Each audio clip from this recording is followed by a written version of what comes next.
Testing 1, 2.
Hello, hello, hello. Here's the chair's mic. Testing 1, 2.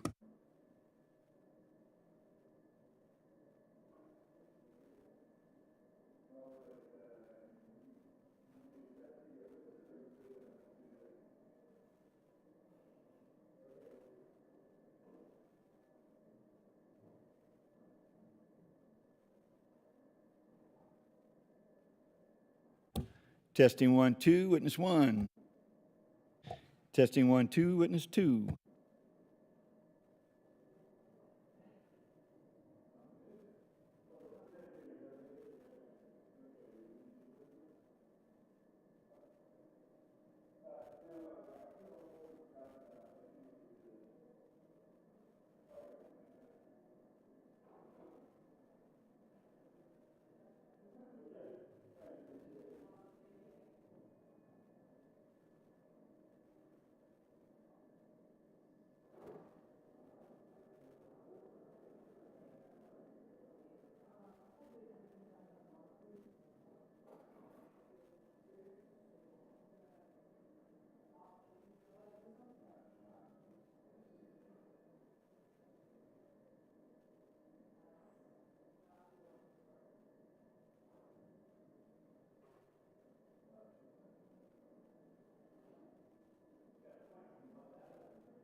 Adam doesn't have his button on, you can just push it.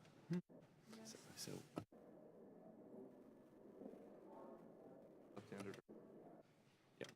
Okay, cool.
Member mic check, test, testing, 1, 2, 3, test. Member mic check, 1, 2, 3, 1, 2, 3. Is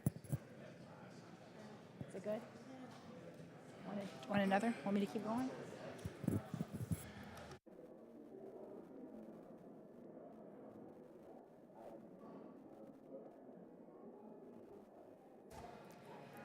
Witness mic check, 1, 2, 3.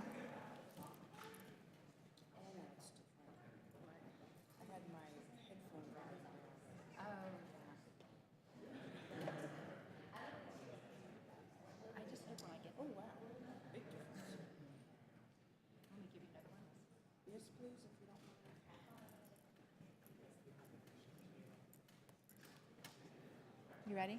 No. Wait till you get adjusted. No, I mean, this. Oh, I couldn't tell if you were looking at it waiting or still adjusting. Well, now I see your fingers moving. Okay. Witness mic check 1, witness mic check 2, test, test, test, test, test, test.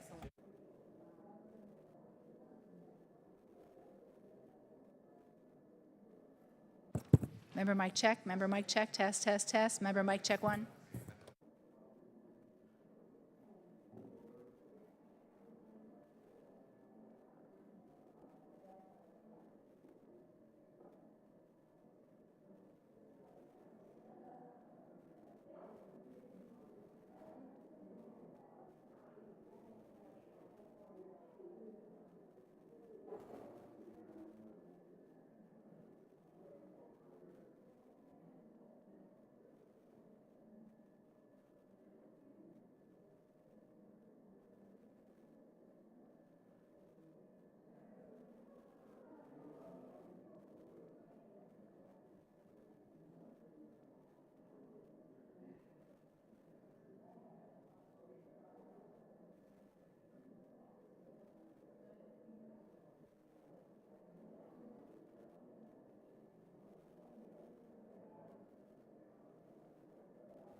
You ready, Mac?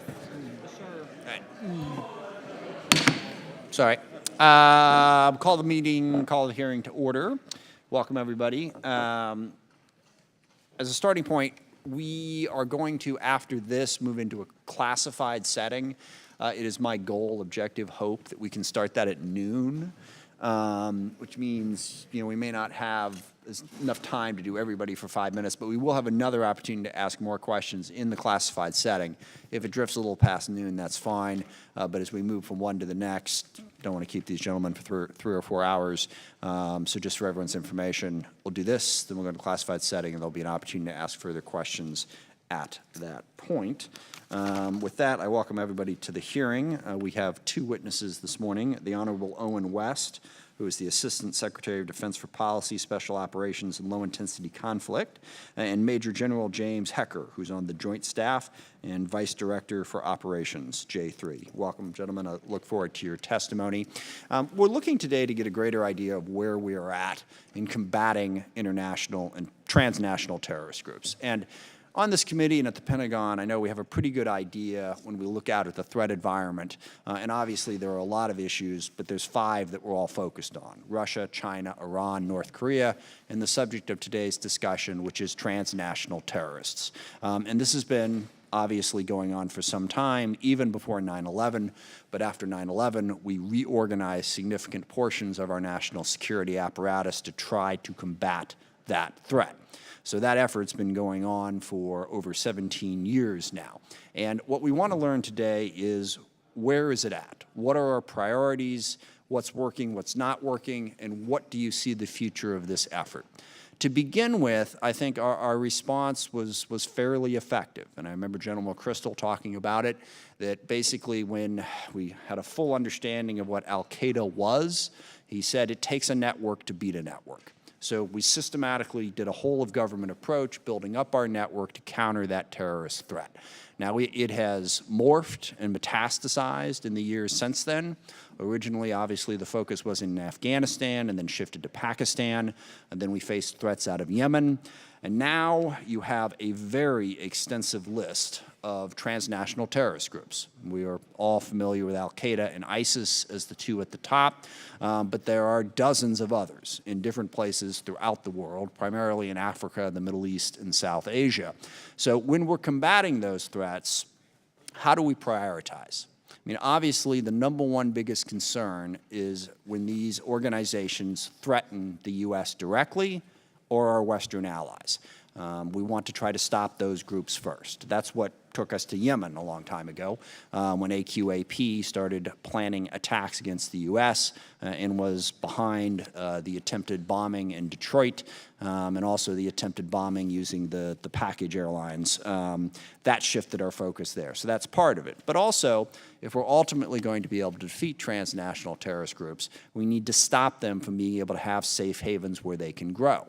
Now, a lot of these groups aren't necessarily focused initially on targeting Western interests. They're sort of like criminal organizations. They're involved in drugs and human trafficking and all manner of different crime to fund their operations. But as we look at how we deal with the scarce resources that we have, I really want to learn more today about how we prioritize. What are the groups that we're most concerned about? What is our effort now to contain them? And then there's just two other points that I want to raise in my opening statement before turning it over to the ranking member. Number one, since the Trump administration, there has been a significant increase in kinetic strikes, bombings, but also raids against targets in a variety of places. Certainly in Afghanistan, there's been a significant increase in the tempo, but also in Somalia and even in places like Libya and West Africa. Why? And what has it accomplished? And also, what is the downside? Well, I've seen various reports, primarily from non-government organizations, talking about an increase in civilian casualties. And what impact does that have on our broader effort to defeat the ideology? Because again, to go back to General McChrystal and some of the things I heard him say, he said when you're combating a terrorist group, it's not a simple numbers game. It's not a matter of there's 100 terrorists, and if you kill 50, you only have 50 left. If you kill 50, but you wind up upsetting, 20 of their relatives, then you actually wind up with an increase. So how are we dealing with the backlash from those increased civilian casualties and unintended consequences, and what is being accomplished by that increase in tempo? And then lastly, I know a report is due shortly. One of the most dominant aspects of this effort to combat transnational terrorist groups has been the significant increase in the use of our special operations forces. Their numbers, I believe, have more than doubled since 9/11. Certainly, their op tempo is high. They have been doing very dangerous missions for a very long time. A question that this committee has asked, and I know Mr. Langevin's subcommittee on emerging threats has asked as well, are we asking too much of them? Has it strained the force to the point where it is causing problems? Are there things that we can do to mitigate that? How do we handle the fact that so much is now being asked of our special operations forces in light of the post-9/11 world? I look forward to your testimony, and I yield to the ranking member for his opening statement. Thank you, Mr. Chairman, and let me join in thanking our witnesses for being here today.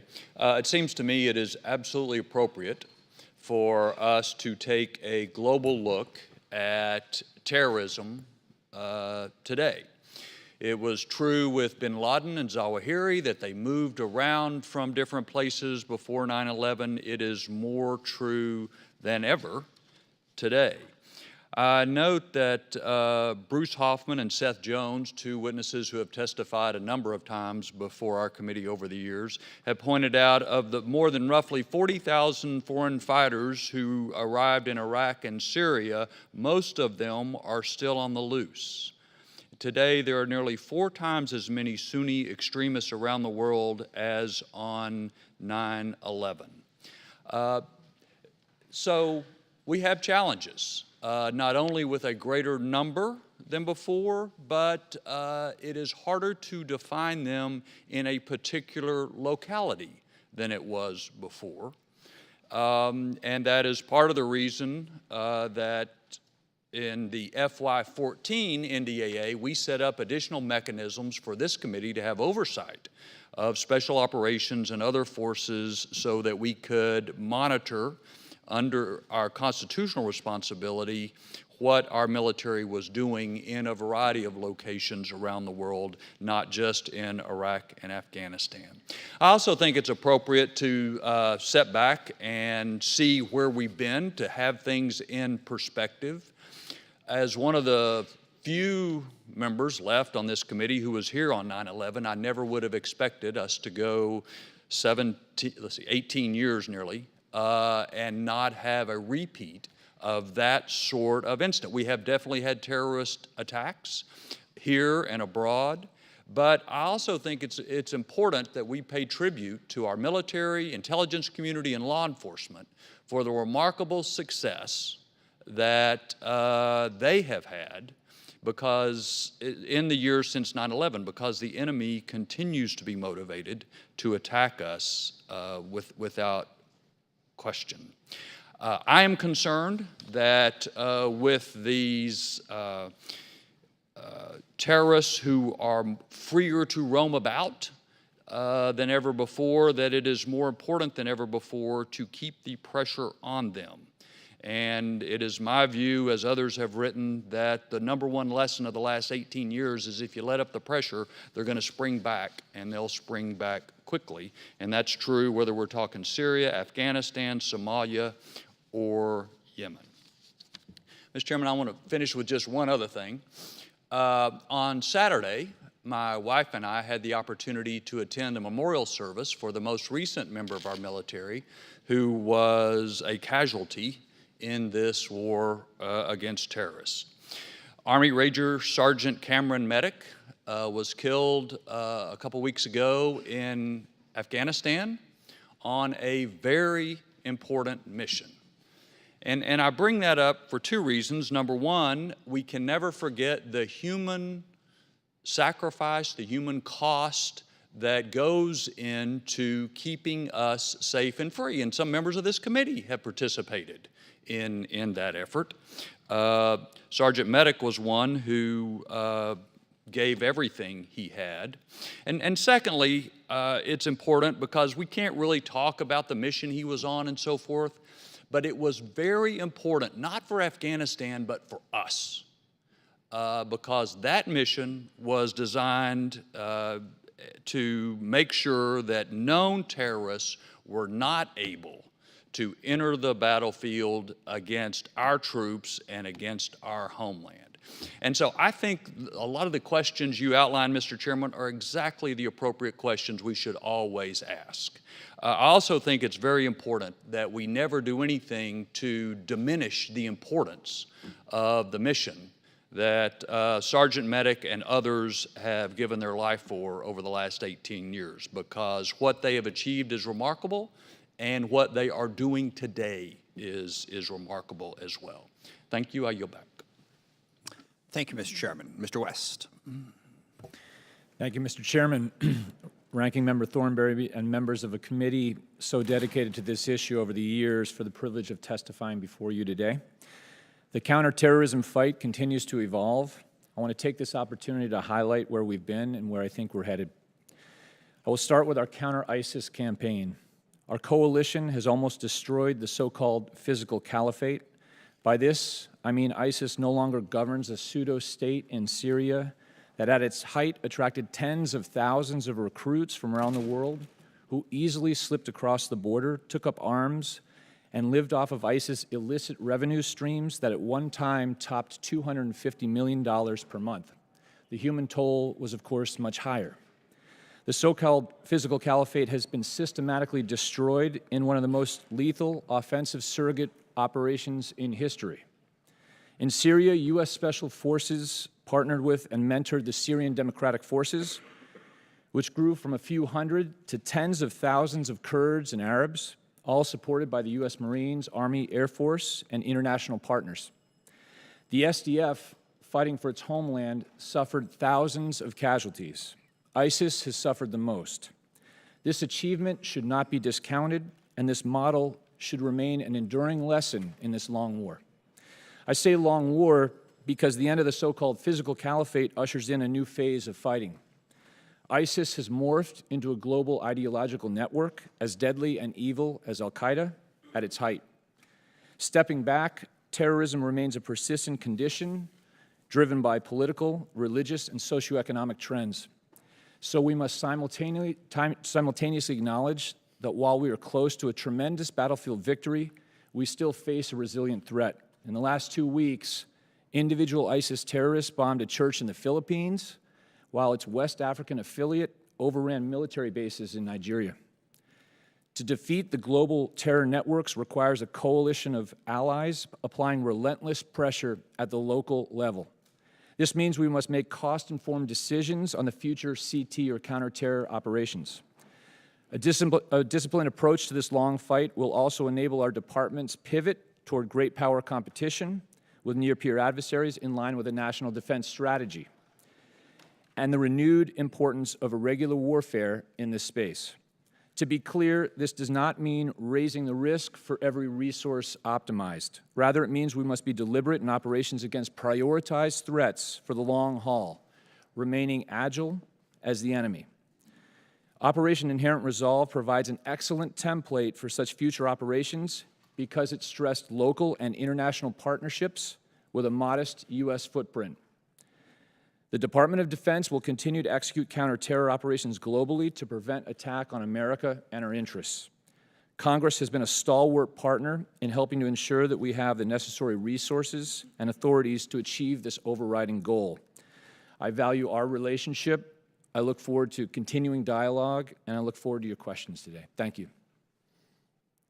General Hecker.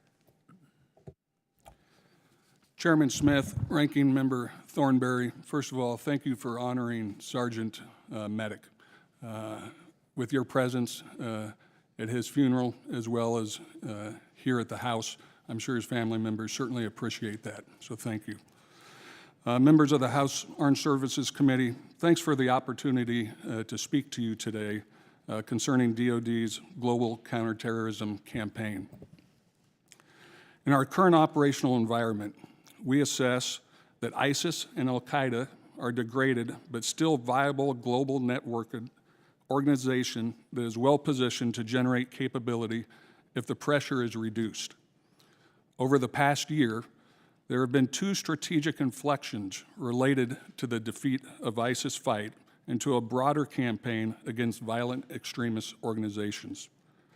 First, ISIS lost its physical caliphate in Iraq and Syria and evolved into a trans-regional networked insurgency, making it vulnerable to kinetic attack. Second, our nation shifted priority focus from countering VEOs to great power competition, as reflected in the National Defense Strategy and evolving strategic guidance on Syria and Afghanistan. Going forward, these inflection points will fundamentally change the way that we conduct our CT operations.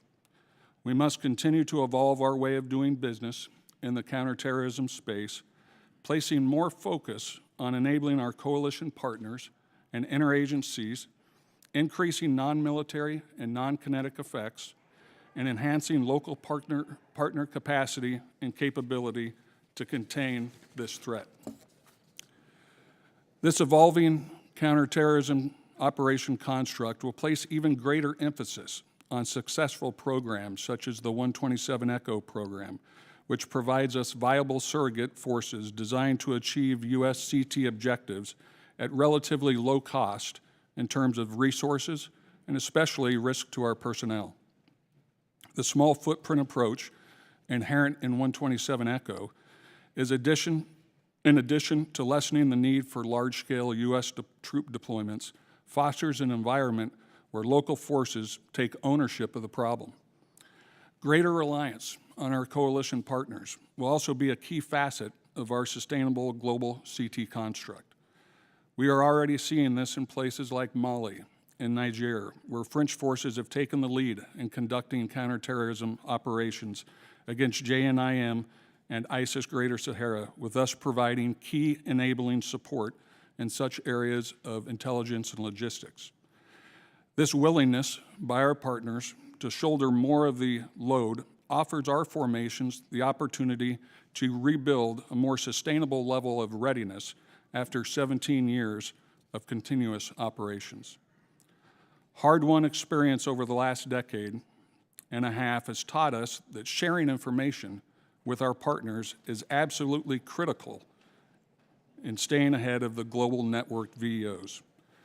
We must build on our current information and intelligence sharing constructs and also encourage our partners to undertake similar, yet more regionally focused ventures on their own. Once again, thank you for the opportunity to speak today, and we look forward to your questions. Thank you, gentlemen. As a starting point, when we look at where the transnational threat is at right now, and we know there are disruptive terrorist groups in a number of different countries throughout Africa, the Middle East, South Asia, what are the areas that you're most concerned about in terms of groups that are able right now to plot and plan attacks that could be carried out against Western targets, either in Europe or in the United States? And how do you assess that threat level at this point?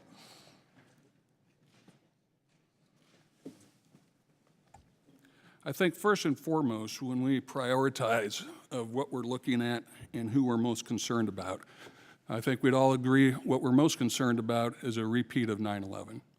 So we look at terrorist organizations that want to harm the U.S. For the most part, in their stated, reasoning and what they're all about, Al-Qaeda still has the intent to harm the United States and other countries in the West and Europe.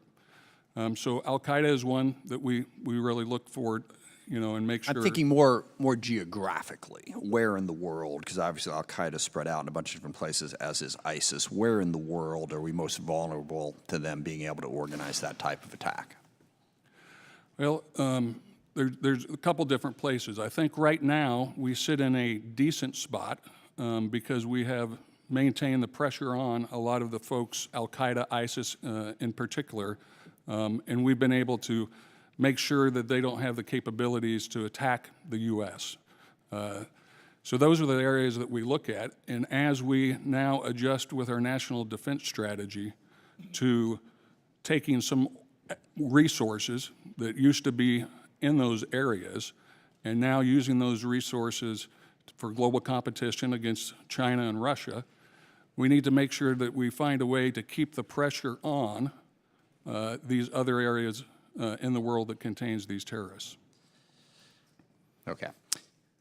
Doesn't quite answer the question. That's right. We can talk about it in a classified setting if that's more comfortable. The only other question I have is you talk about partnerships, and I think that's incredibly important because part of being able to defeat these terrorist groups is to have as low a U.S. presence as possible and to make it more about developing domestically. So whether you're talking about Somalia, West Africa, Afghanistan, if the countries themselves and the countries in the region can be partners to stop terrorism and build a more sustainable government, obviously I know the limitations of that, but that's where we want to go. In Syria and Afghanistan, as we discussed drawing down in both of those places, and I'm not unsympathetic to the idea. I just want the idea that there is a plan behind it. Who are our partners in Syria if we pull out completely, as the president has suggested? We've been working with the Syrian Democratic Forces. We've been working with the Kurds. If we pull out, how are we going to be able to work with people in that region to continue to contain the ISIS threat? And same question for Afghanistan. Thank you, Mr. Chairman. In Syria specifically, the SDF remains our best partner. What they've done in this fight is astonishing, and we'll continue to support them. We should remember that the de-ISIS coalition makes up 79 different countries. If I could be more pointed to the question and just quickly, so I want to move on to other people. Are they going to have, are these forces we're talking about going to have sufficient support to continue doing what you just described, and what I think we all acknowledge, if we pull our forces out? What is the strategic rationale for looking at Syria right now and saying, we can pull our troops out and the other part, they'll be fine? What was the strategic thinking that went into that decision that said we can do that? Sir, I do not know the strategic thinking that went into it. I know that we've been issued an order to deliberately withdraw, but I do believe that we look at the outset of ISIS, we were doing remote advise assist, and we do not need to be co-located to keep the pressure on the enemy. Okay. Mr. Thornberry. General, in response to the chairman, you said that we're in a pretty decent place because of the pressure that we have applied. Be specific. What kind of pressure are you talking about? It's really what this whole committee is all about, or this hearing is all about. It's the counterterrorism pressure that we've been able to apply. If you look at the area in Afghanistan and Syria back in 2014, there was a large area that was controlled by ISIS. We were able to apply pressure primarily through partner nations as well as partners. So we weren't doing a lot of the fighting ourselves.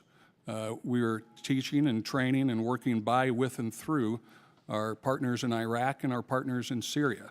But the chairman noticed that there has been an increase of airstrikes in recent years. Is that part of the pressure too? Yes, there's been a significant increase in airstrikes in both Syria, Iraq, and in Afghanistan. So we've increased the efforts to decrease the physical caliphate, and I think we've been relatively successful. As you've seen, there's roughly only about 1% of the physical caliphate left, and that's in Syria and the Middle Euphrates Valley, and we are rapidly working to try to finish that off, and we think we'll be there quite soon. Do you agree with my earlier statement that one of the lessons, primary lessons of the last 18 years is if we let up that pressure, then terrorist groups have a way of springing back to life in a rather rapid fashion? Yes, sir, I agree with that. Let me ask one other question right quick. As you know, Yemen has been a controversial location because it's a complicated, difficult situation. You said that one of our primary objectives is to prevent another 9/11. At one point, the primary terrorist threat to our homeland emanated from Yemen and the Al-Qaeda branch there, print cartridge plot, as well as a bomb maker who was burying bombs inside human bodies and a whole variety of things. Are there still Al-Qaeda remnants in Yemen today, or have they been extinguished? No, they are still there today, and there's a significant number that are there as well. Then we can get into the specific numbers in the closed session. But there's also ISIS there as well, not as quite as many Al-Qaeda. But that is one of our CT efforts that we have, is going against both of those entities that are in southern Yemen. Thank you. I yield back. Ms. Davis. Thank you, Mr. Chairman, and to both of you. We appreciate your being here. I want to follow up a little bit on what's just been said. We would love to be able to rely on our partners and also the men and women of the country that we're in. Afghanistan, obviously, is a good example of that. We've been hoping that they would be in a better place today than they are. But where then, if these partners are not there, where do we go? How do we work within our own intelligence agencies, within the State Department? What is it that has to be different if we are to remove our troops, at least in numbers that are very different from today? Thank you, Congresswoman. First of all, I'd say that local partnerships are absolutely key to our long-term counterterror strategy. Over the last 15 years, though, we've developed capabilities in terms of fusing intelligence with operations, and that intelligence can come from a variety of sources. Although it's excellent to get human intelligence at the local level, I can explain in a closed session just how we operate in countries like Yemen and are able to differentiate between AQAP and ISIS and the current civil war. Mm-hmm. And the State Department? The State Department and, by the way, many other agencies are key components, and I think this is another enduring lesson of this war in terms of having a whole-of-government approach. There's, in most of these countries, if not all, there's a diplomatic effort that's simultaneous with our military counterterror effort. General Hecker, you mentioned sharing of information as just to sort of in talking about this. And one of the things that I think we all were set back a little bit with our forces in Nigeria in 2017, a sense that we didn't know where our forces were. How do we kind of balance the secrecy important to the mission and at the same time providing information to the public and to our partners in the area? Yes, Congresswoman, a very important question because, you know, we don't want to give information up that may put our folks at risk, but at the same time, we need to make sure that our civilian leadership knows what's going on and has a say in what we're doing.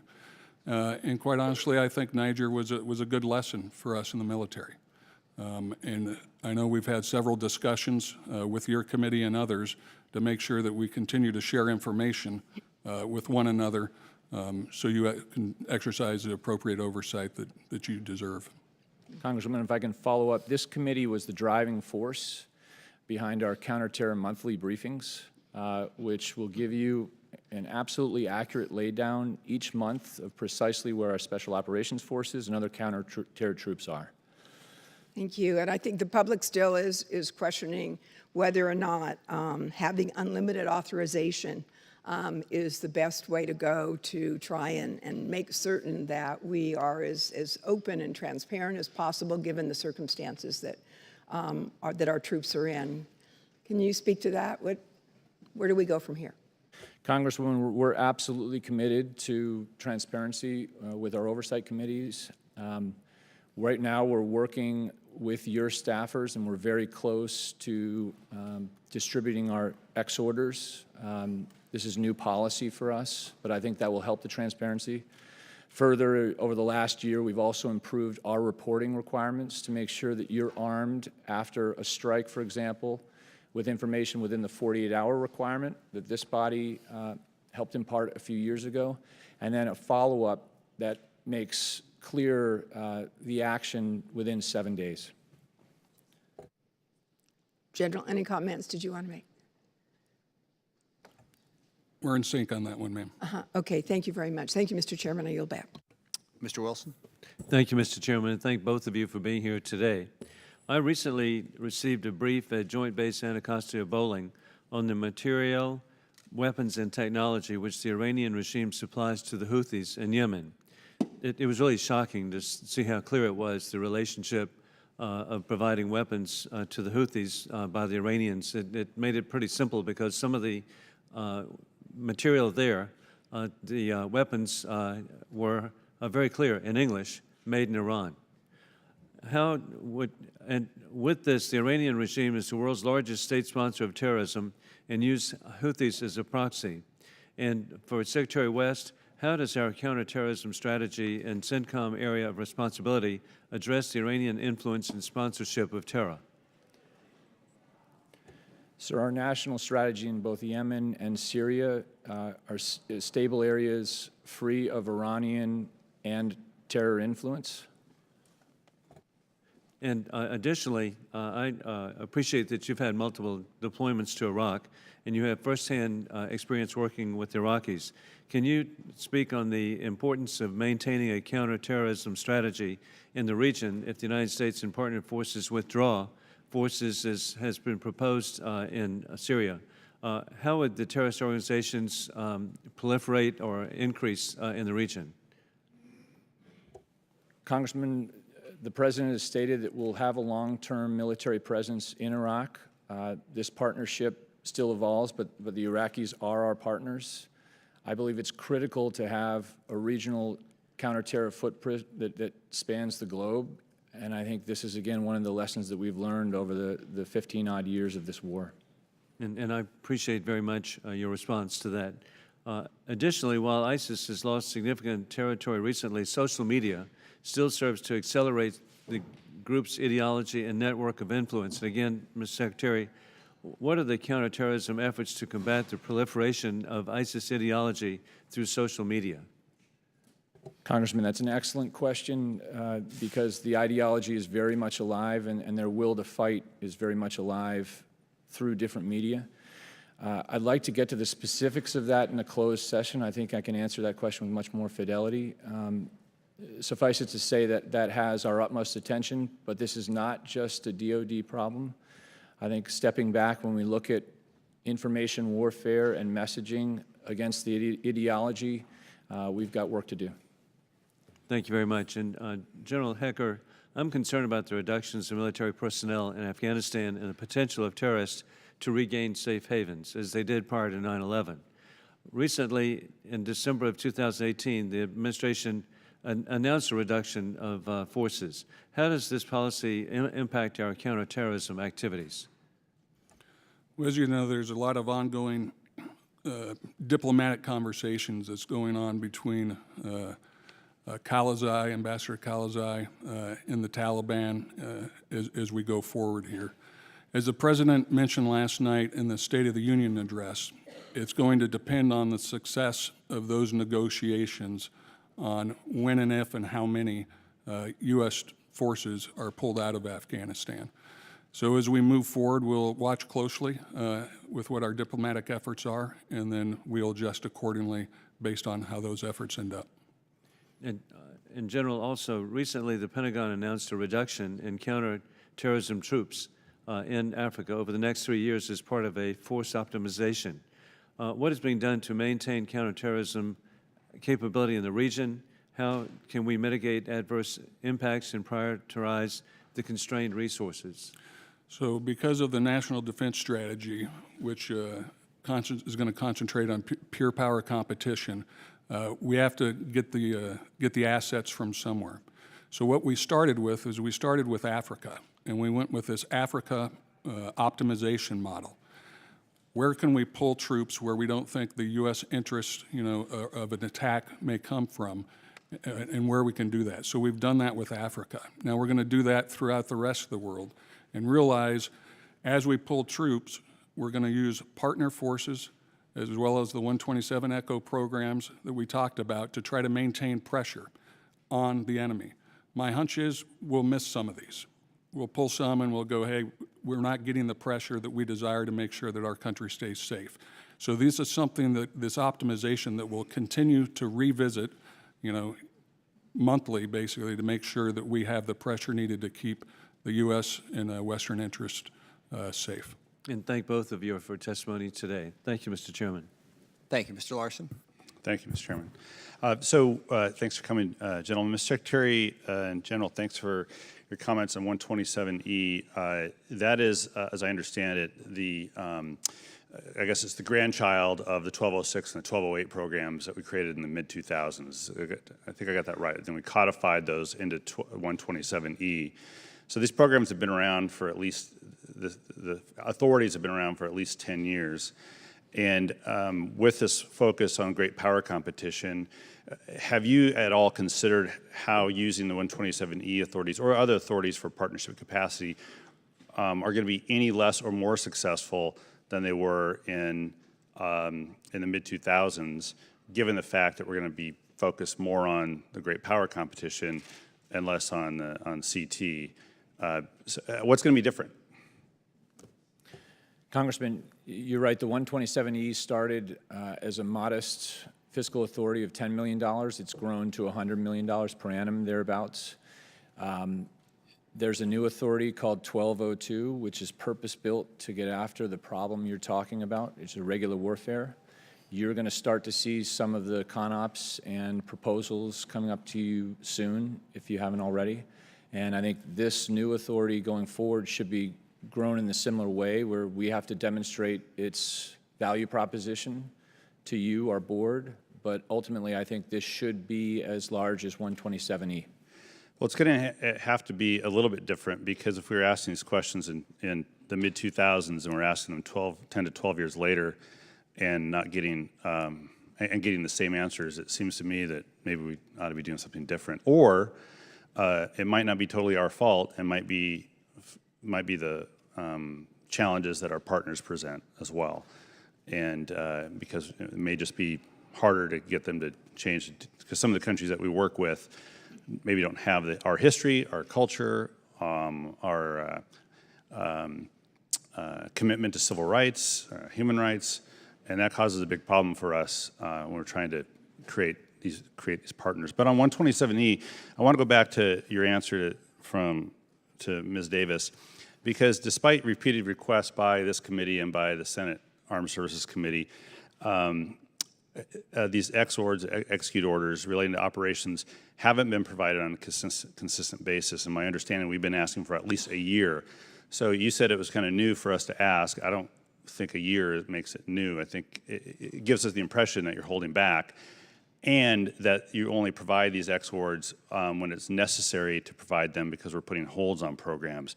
So I guess I'd really want to push on you and get a commitment from you that you're going to be sharing with this committee the exords that are governing the department's counterterrorism operations, and doing it before we threaten you with holding money for other programs, and rather just doing it in the interest of transparency. Can we get that commitment today?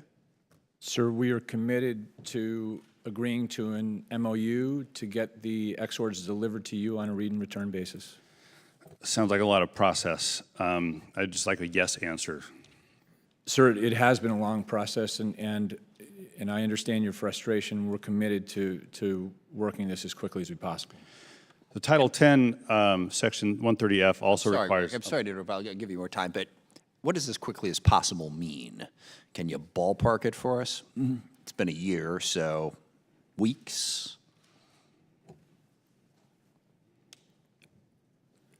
That looks like a no. We've had to run this because it is a new DoD policy through review after review, but we are very close in this negotiation, is my That doesn't mean anything. Nothing you've said in response to Mr. Larson's question means anything, okay? Sir, so if I'd I almost may- rather if have I you may- say, I have no idea, we're working on it, who the hell knows, than say, yes, I mean, days, weeks, months? Sir, Can you give us a permit ballpark? me, if you'll permit me, I will get you an answer with granularity in the coming days. We will anxiously await that. I apologize, Mr. Larson. Go ahead. Yeah, thank you. Mr. Secretary, would you say you're doing a more aggressive review of this decision than the Syria withdrawal decision? I'm sorry, sir, could you repeat the question? I think I made my point with it. I think you're probably giving this more review than than the review about withdrawing from Syria from the department's perspective. On Title 10, Section 130F, it requires notification within 48 hours.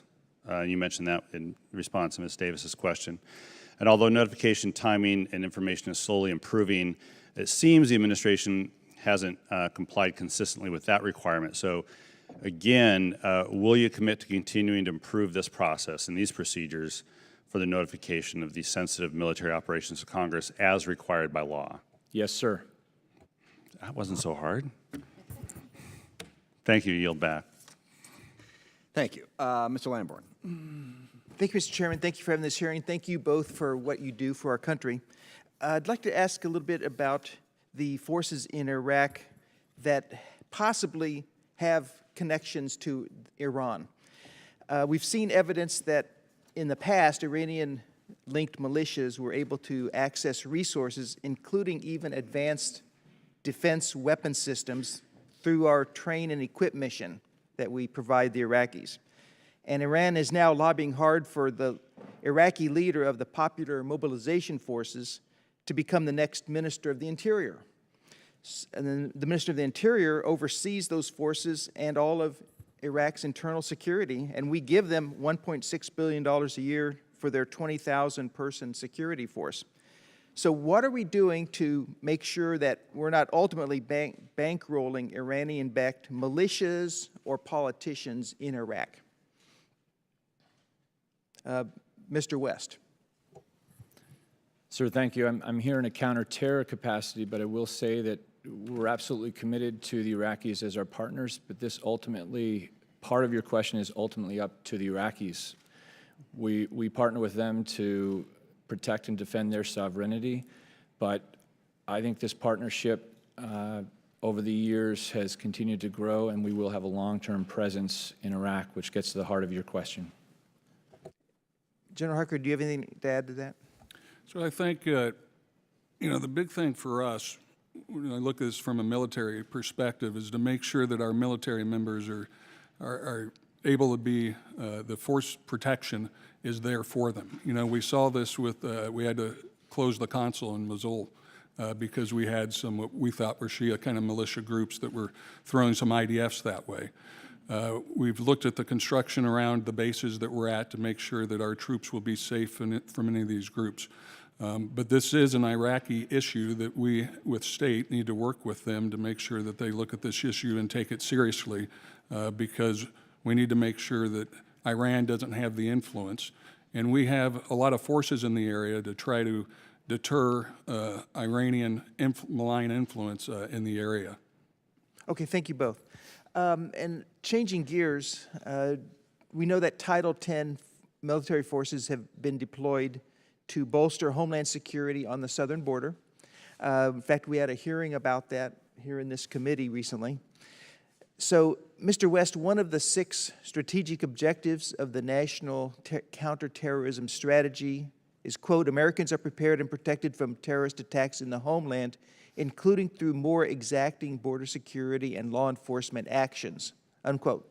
So what kind of resources are we going to be able to give to Homeland Security from Title 10 forces or other assets that will help accomplish that particular strategic objective, especially as it pertains to the southern border? I know there's all kinds of Homeland Security ways of accessing, terrorists can access our country, but I want to concentrate on the southern border right now in particular. Congressman, I'll let General Hecker talk about the details of the border deployment, which he has, but I will say that in my judgment over the last 15 years, the interagency partnership, and at the heart of your question, it's how do we work together to fuse intelligence with operations to prevent penetration of the homeland is really, really good. Thank you. And yeah, so far as upcoming deployments, we have roughly 3,750 Title 10 forces that will be coming to the southern border over the next 30 days. We have 2,500 that will go along the southern border, and they'll be laying 167.5 miles of concertina wire. In addition to that, we have roughly 1,100 forces that will be deploying to man to do basically a surveillance kind of mission, and we call it the MSC mission, mobile surveillance cameras, and they'll be looking at that. In addition, and this is new as of basically yesterday, there's 49 buses that are coming up to the southern border just to the south of Del Rio in Texas. Based on that threat, CBP requested us to help them at one specific port of entry where these roughly 2,000 people are on their way to. So over the, 2 days ago, I think is when it was actually yesterday morning, is when we made the decision to call what we call a crisis reaction force. So this is a force that can come and help out at that one specific I'm sorry, port of the entry. gentleman's time has expired. I should explain it Thank you. at the front to the witnesses. When we get down with 5 minutes, we do try to move on. I will just note for the record that as we talked and as the chairman noted, we had the attack on 9/11. We have not had an attack like that since. We have had other attacks, groups affiliated with ISIS and other terrorist groups hit us in the U.S., and exactly none of those people have come across our southern border. So while we're talking about counterterrorism here, and that's where you two guys are at for today's hearing, it's very difficult to see any link between the southern border and the terrorism attacks that we're talking about here. That's not where they are coming in from. And I just want to make sure the record reflects that, and I'll yield to Mr. Garamendi.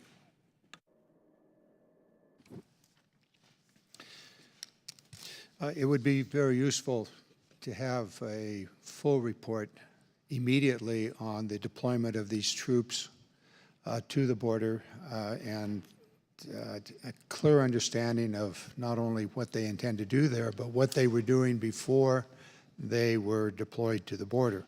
In other words, what ongoing task has been degraded as a result of the deployment of the troops to the border. Okay, would you please develop that and get that to us immediately? And I would remind you that at the last hearing last week, I asked for some specific information along that line that which has not yet been delivered. So thank you. Understood, Congressman.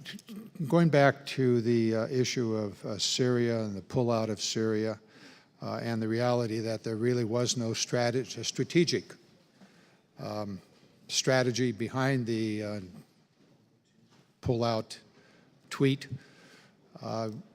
We do know that the major cities along the river valley have been destroyed, literally leveled, beginning with Raqqa in Iraq and then moving on into Syria. I think your testimony, if I recall it correctly, indicated that there is a significant potential for a resurgence of ISIS in that area. Is that a result of the destruction of the communities, the economy, and the societies, or is it some other reason that you anticipate a resurgence of ISIS in those areas? Congressman, are you addressing that question to me? I'm sorry? Is that question for me, sir? Well, for both of you. Okay. Seem to want to take a shot at it? Go Sure, I'll give it a shot, sir. I didn't remember saying that there's going to be a significant resurgence of ISIS in the area, but I think there is a serious risk if we do not keep the pressure on in both Syria and Iraq. Okay. And I realize the concern is if we move our forces out of Syria, that may take some pressure off of the ISIS forces in Syria. So our mission is to try to figure out how we can continue to keep the pressure on in Syria without any boots on the ground. And how are you doing in that effort, trying to figure out?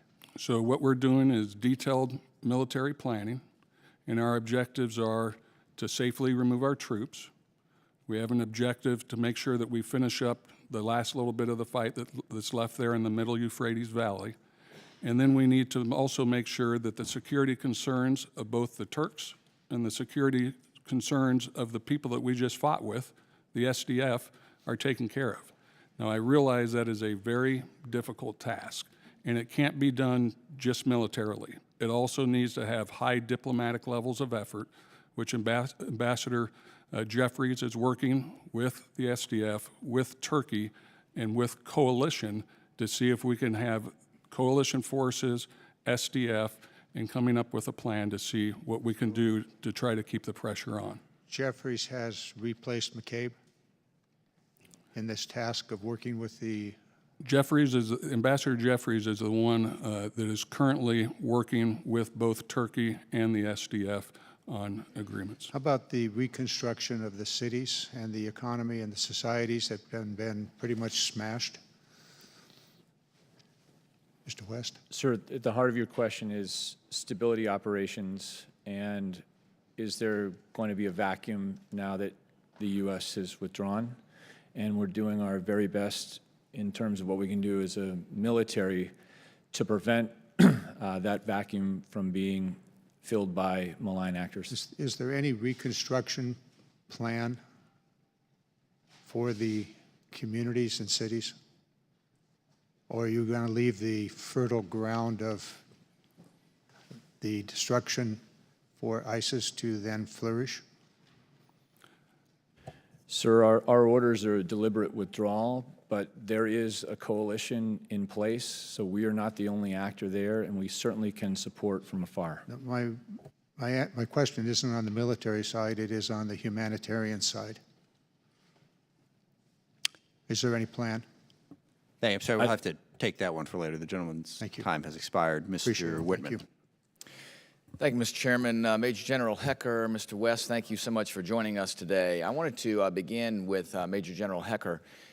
This past November, I traveled with my colleagues to Afghanistan to really get a laydown of what's happening there. Had a chance to meet with General Miller, President Ghani, to talk about about what's happening with negotiations with insurgent groups, specifically the Taliban, what's happening in the reconciliation effort. And what we found out was that from their perspective, it's going to take more than political force and posturing to bring substantive change to the dynamic that's happening between those insurgent groups and U.S. forces and the Afghan government. And I want to go to what Chairman Dunford said in early December. I want to say his words. He said, reconciliation between the Afghan government and Taliban can only be achieved by bringing sufficient political, social, and military pressure on the insurgents to accept a negotiated settlement.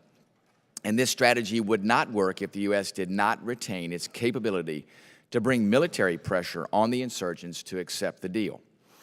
And Major General Hecker, I know your experience there with the 9th Air and Space Expeditionary Task Force in Afghanistan as past commander of the NATO Air Command in Afghanistan. I wanted to get your perspective about how you feel the drawdown puts us in a position as far as being able to bring the necessary military force to make sure that there is a substantive and lasting opportunity for reconciliation between the Taliban and not just the United States forces, but most specifically the Afghan government.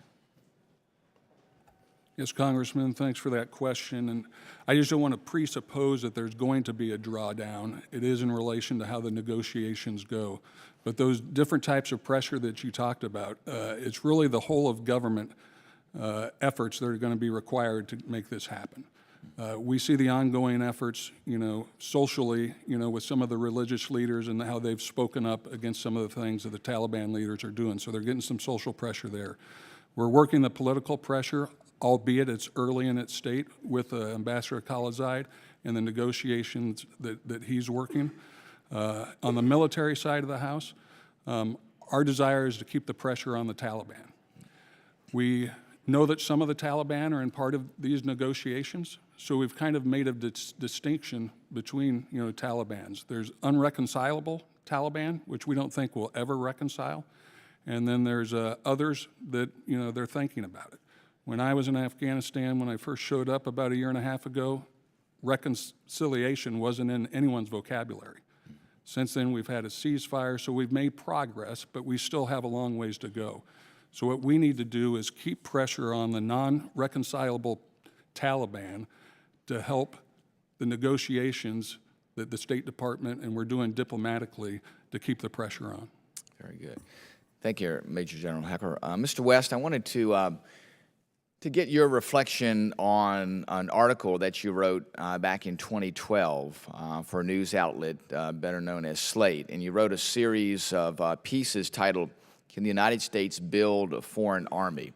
And you wrote, "One belief was constant: advisor teams work. I only wish some of our predecessors had seen the eventual turnaround." So my question for you is this: do you believe that the Afghan National Army will have sufficient military advisors and support to effectively combat the threat going into the future, whether it's Taliban or Al-Qaeda? And are they ready for what they'll have to deal with more of a U.S. hands-off approach and less U.S. presence and maybe less U.S. support in the train, advise, and assist mission? Sir, I'm not well-versed enough in the ANA to answer that specifically. I do believe that combat advisors provide us, or combat multipliers, they provide us real leverage, and the train, advise, assist mission is crucial. Very good. Let me ask another element, too. The Army Security Force Assistance Brigades continue to bring a new Army presence there, more permanent and more continuing ability to help the Afghan National Army build capability and to be effective in the future. Do you believe that structure has long-lasting opportunity there, and do you need that should be a continual presence there in helping the Afghan National Army not only attain but to maintain capability to defeat insurgent forces in that country? Yes, sir. Okay, very good. Thank you, Mr. Chairman. I yield back. Thank you. Mr. Norcross. Thank you, Chairman. Thank the two of you for coming before us today. I want to focus a little bit more on the evaluation of the Department's counterterrorism approach, the very focus of the committee hearing today. And General, you mentioned something that when you're assessing the threats across the Middle East, but particularly focused in that area, that you need to take troops from somewhere where the threat is not as great. Let's take those words and we think about the threat assessment that's going across Syria, Iraq, Iran, through that Middle East area. You're suggesting that the threat on our southern border is greater than the threat coming from the Middle East, and that's why the troops would be going south? No, Congressman. I'm sorry. I was just addressing the southern border with the question. I didn't mean to impose that there's terrorists coming across the southern border at all. But let me drill down on that. You said you make the threat assessments and you take the troops from where the threat is less and put them where it is more. And we just talked about an additional 2,500 troops going to the southern border, which would suggest by your own words that that is the greatest threat taking place because that's where you're sending troops.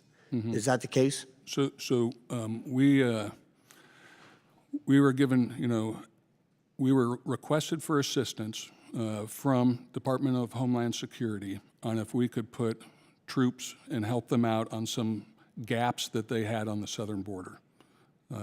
We looked throughout the forces and we determined that we had some forces that we could take and move down there. And we obviously sourced them very carefully to make sure that they weren't about to go to one of the areas that you were talking about where they would be supporting counterterrorism.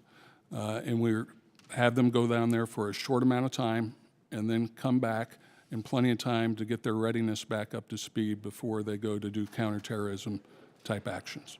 So there's no impact to the force readiness for counterterrorism by sending those 2,500 troops? I won't go as far to say that there's no impact, but I will say that we have minimized that impact where it's not that great. There have been times that you have been requested for help that you haven't been able or you chose not to answer the call for Homeland Security in the past. Yes, sir, that is the case. Matter of fact, I mean, even in the recent past, they've asked for things that we have not provided them. And we understand that. You make a threat assessment throughout our world and put the troops where they're needed. So is this one of the times that the threat has diminished that we can send the troops there? Where send the troops to the southern border versus elsewhere in the world? I think we can send some troops down to the southern border if requested to fill a gap, and we can do that. But what we do before we do that is assess to make sure that the readiness will not decrease to an extent where we can't fulfill our other missions. And in this case, what we're talking about is counterterrorist missions. Certainly appreciate this. Just to follow up on the recruitment techniques, because A, we're trying to stop the attacks now, but we're also trying to stop the attacks from future through recruitment. And that brings me to my question, the government as a whole approach. There's a lot of rhetoric going on that talks about Muslim bans, withdrawal from Syria. Is this a positive thing that cuts down on the recruitment in social media by our enemies? Mr. West, you certainly could address that. Sorry, sir, could you repeat the first part of that question? We're talking about recruitment for the future sir. by terrorism groups across the board. Their use of social media is quite high, enables them to have a tremendous reach. So when we look at some of the things that are taking place, immediately we're pulling out of Syria. Do you see an uptick in their recruitment saying the Americans are leaving, we have a chance? Is this a positive statement when we say we're leaving? We have not, to my knowledge, sir, seen an uptick in recruitment as a result of the announcement to withdraw from Syria. Thank you. I yield back. Thank you, Mr. Scott. Thank you, Mr. Chairman. Gentlemen, I've got a couple of questions about AFRICOM, and I was at Camp Lemonnier not too long ago with a couple of other members, and questions then about AMISOM and whether or not it was going to stay together. But the thing that struck me about Camp Lemonnier was the lack of assets that it was General Fernandez at the time that had at his disposal. And as we talk about the national defense strategy, I recognize that China and Russia are the focus in that. But when we start talking about pulling assets out of a region, that's got to have an impact on how our partners feel about our commitment to that region. And so with regard to Somalia in particular, there's discussion in here about the terrorists that are in the south. There are also terrorists that have moved into the north part of Somalia as well. And as we talk about the assets, General, what assets are being pulled out of Africa? Can that be disclosed in here? I mean, it seemed to me that Camp Lemonnier, quite honestly, needed significantly more assets, especially with the Chinese and the activities that they're engaged in Djibouti. Yeah, I think it's hard to ever pull out any assets. And I do think as we go a little bit deeper on this subject, I think it would be a little bit better if we did that in a closed session, and we'll be happy to discuss that. And just to clear, I mean, I know that Camp Lemonnier is in Djibouti, but that is where the Somalia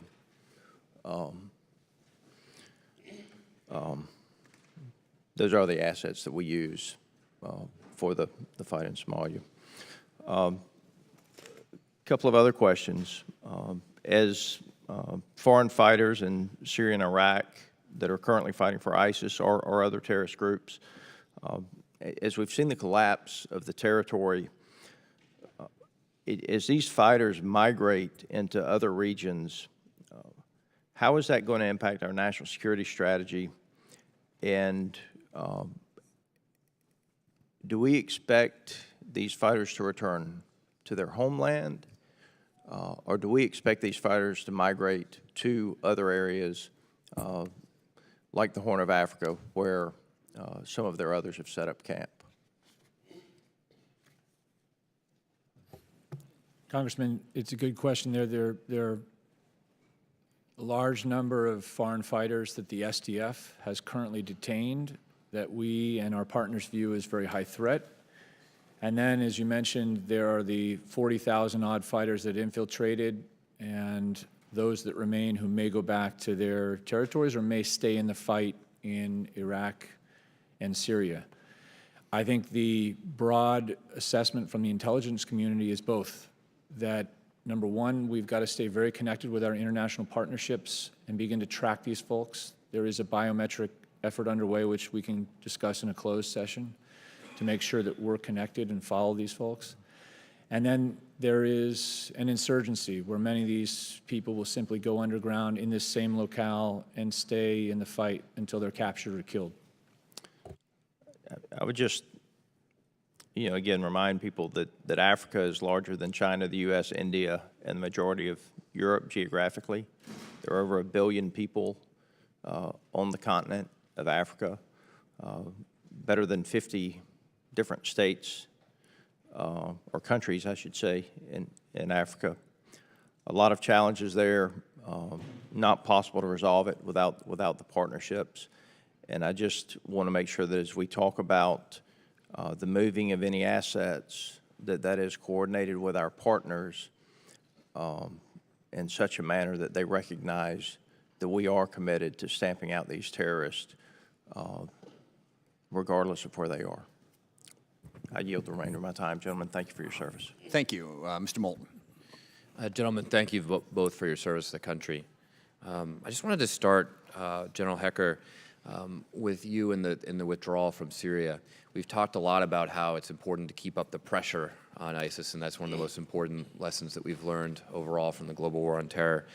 How does our precipitous withdrawal from Syria at the request of the Turkish president keep up the pressure on ISIS in Syria? It's going to be a very difficult situation. What we need to do is work with our allies, work with the SDF, work with the surrounding countries, whether that be Iraq, Jordan, or Turkey, on how we can keep the pressure on, enabling some of our partnered forces outside of Syria without having boots on the ground. So, General, what you're saying is it does not keep up the pressure, and so therefore it's going to be difficult to do so. No, I said it's going to be difficult to keep up the pressure, but that's what we're doing. So you would disagree with my statement that it does not keep up the pressure to withdraw from Syria? I will say that there will be a decrease in the amount of pressure that we'll be able to apply. Okay. But we will still be able to apply pressure. We're playing a game of pressure. semantics here, but it's pretty clear it decreases the pressure. Mr. West, your former boss, Secretary Mattis, disagreed with the president's plan to withdraw from Syria. Do you think he was wrong? No, sir.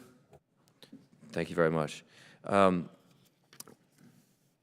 West, when Secretary Carter came before the committee in 2017, he talked about a mission statement for the war against ISIS, the fight against ISIS. And he said, the mission statement is a victory over ISIL that sticks. Is that still the mission statement from the department?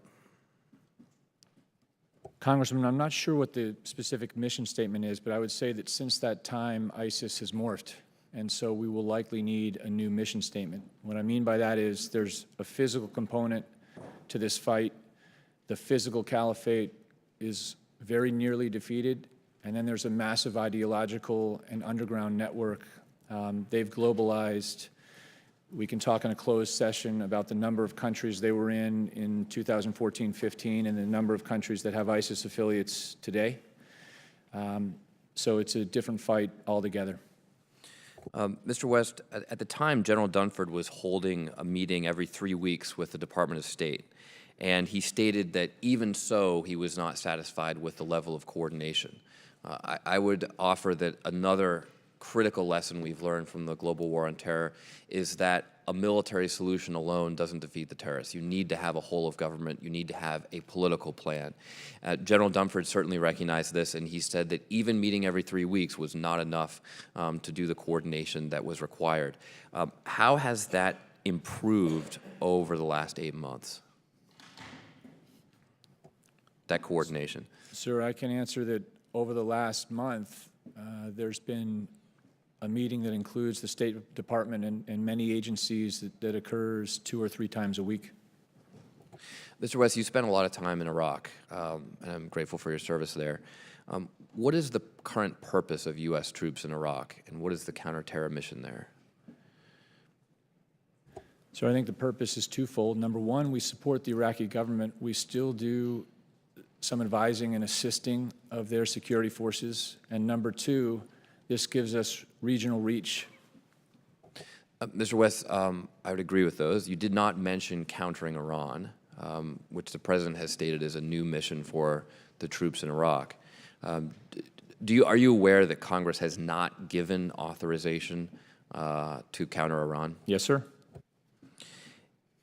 And are you aware that our troops are in Iraq at the request of the Iraqi government? I am fully aware of that, sir.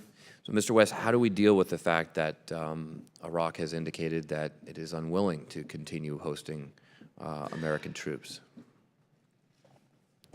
Sir, I've seen that I think that's mixed, and we're extremely hopeful that they'll continue this relationship.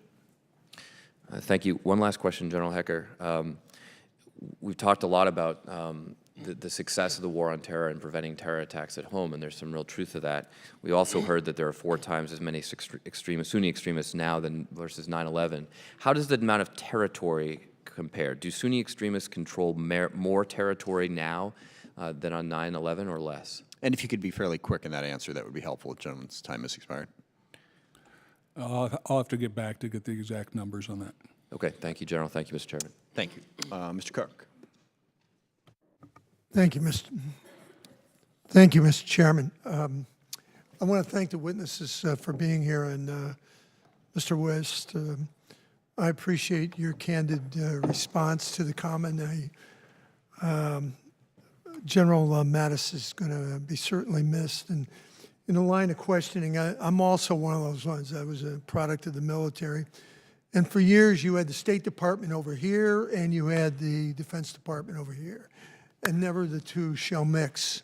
Maybe that's an oversimplification of it, but that was a huge, huge problem.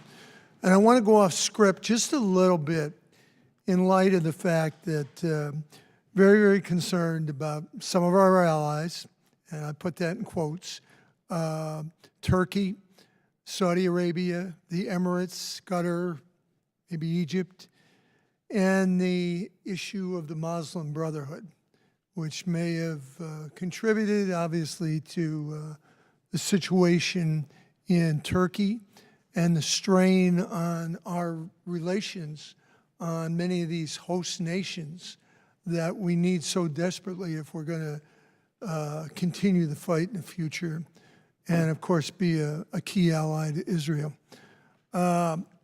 In your calculus, when you make that up, and I know we talked about ISIS, and we can talk about Al-Qaeda and Hamas and Hezbollah and what have you, but the Muslim Brotherhood, at least in regards to Turkey and Egypt and Saudi Arabia, depending upon what side of the fence, it influences a lot of these actions or decisions. Can you comment on that, please? Mr. West?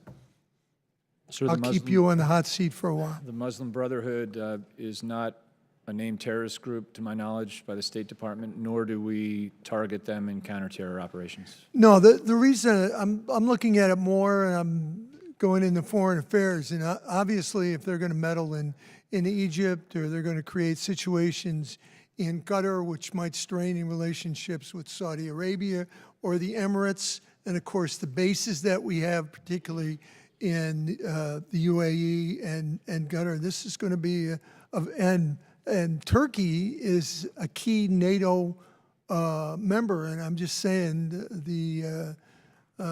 that's not a variable, or in general, maybe I'm just worried about that situation, and maybe I shouldn't be. Sir, I don't know enough about it to answer your question. General, from a military standpoint, NATO is huge.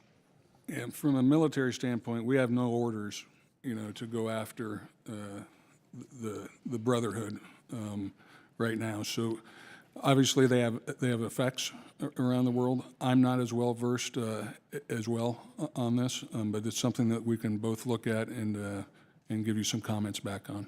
Okay, thank you. I yield back. Thank you, Mr. Chair. Violent ideologies can serve as a vehicle for legitimate local grievances, ranging from the lack of economic opportunity to political disenfranchisement and human rights abuses. How is our current counterterrorism approach addressing these underlying drivers of recruitment? To both of you. Thank you, Congressman. The National Counterterror Strategy does address this. This is a very, very difficult problem, and we have not done well at this in the past. I think broadly from a DoD perspective, one of the lessons we've learned is that this is where we try to empower our local partners. When we've tried to message, especially from a military, to do counter, say, radicalization efforts, it's been challenging, but we are seeing inroads at the local grassroots level. General? I think a lot of this, you know, you have to get to the non-kinetic effects. What can we do non-kinetically to influence the amount of recruits that these radical extremists are getting? And I think we're tackling that problem, but I think we can put some more pressure there as well. The administration considers both Syria and the Palestinian territories vulnerable to radicalization, yet pulled back nearly $200 million of reconstruction funds for Syria as well as aid to the Palestinian civilians.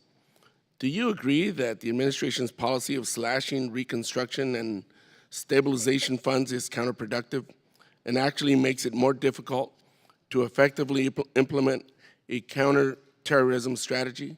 And especially when we talk about the 3 points of pressure that we have heard, at least I heard, when I was in Afghanistan in December of 2017, the best way to address many of these issues are diplomatic, social, and militarily. So what would you say to the slashing of those reconstruction funds? Unfortunately, I don't have the details of why those funds were slashed, but I will agree with you that reconstruction efforts do help prevent recruiting and further radicalization, as long as you have a security forces in place that can make sure that that the area stays relatively safe. When do you think we might be able to get an update on the progress of these 3 approaches, not just the military approach that we oftentimes hear about, but the diplomatic and the social combined as a cohesive counterterrorism strategy? It might be good, you know, instead of just having military up here, is maybe we have a hearing with our state brethren, and we can talk some of the diplomatic questions that come up at the same time. Because, you know, as much as we try to get together, just like General Dunford said, you know, 3 times a week isn't enough. Now, we do have the Global Engagement Center, which is a State Department kind of run thing that we go over there pretty much weekly, and we try to engage on things. We have different meetings on the joint staff where we have Ambassador Khalilzad, we have Ambassador Jeffrey, and that is used to be a daily meeting when we were talking Syria kind of things. I think the more that we can work together with the other interagencies, I think we've seen a military solution isn't working, and we need to make sure that we include our diplomatic efforts in the whole of government. Thank you. And moreover, the environment here at home affects the counterterrorism operations we carry out globally. The fear-mongering approach of this administration, which has pursued while alienating the Muslim population here at home, has only made it easier for terrorists to operate, especially in terms of recruitment. A successful counterterrorism strategy requires a whole-of-government approach, which means our messaging and actions need to be consistent and aligned. I would assume you agree with that. Yes, Congressman. Thank you. I yield back. Mr. Bacon. Thank you, Mr. Chairman. And Mr. West, thank you for being here, and General Hecker. I just got to point out that I used to work with a Colonel Hecker, a Brigadier General Hecker, and I got to visit him in Afghanistan, and you have my utmost respect, and you both do, so thanks for being here. I think a holistic strategy is required to defeat ISIS and Al-Qaeda, kinetic targeting, going after their finances, the internet and how they do the recruiting, their ideology. Is there an area that you think that we're a little light on, that we need to put more emphasis in this holistic strategy? Yes, sir. The ability of terrorists to use cyberspace as their stage. Some more focus on going after the cyber arena. How do we do a better job with the ideology portion? Seems to me that's their center of gravity. I know we may talk about this in the next forum, but this is what they use to recruit through the cyber, and I don't know how we do a good job in trying to counter that ideology. And can you expand on that at all? How do we go about doing that? Can we do that on our own, or do we have to use our moderate allies, for example? Sir, for specific tactics in a closed session, we can go over exactly what we're trying to do in cyberspace, and I think it's been very effective. But stepping back more broadly in terms of the ideology, it absolutely must run through our local partners. Okay. Do we have any evidence of state sponsorship of ISIS or Al-Qaeda at this point? I know we did previous decade. Sir, that's a question for the intelligence community, not to my knowledge. Let me just maybe do one follow-on. About a decade ago, we knew that Iran was harboring or sheltering some Al-Qaeda leadership. Do we have any evidence that we can talk about in this forum, if that's continuing? We cannot talk about that in this forum, sir. I appreciate the word deliberate when we talk about the pullout out of Syria. I think it requires a very deliberate process. I think you have bipartisan concern here that if we don't do this right, we'll allow ISIS to reconstitute, and that would be a tragic mistake. One last question. In regards to the talks with the Taliban, is the Afghanistan government involved in these talks? I think so. What you've seen so far is the initial, diplomatic efforts. But I think to get a closure to this, it can't just be between the U.S.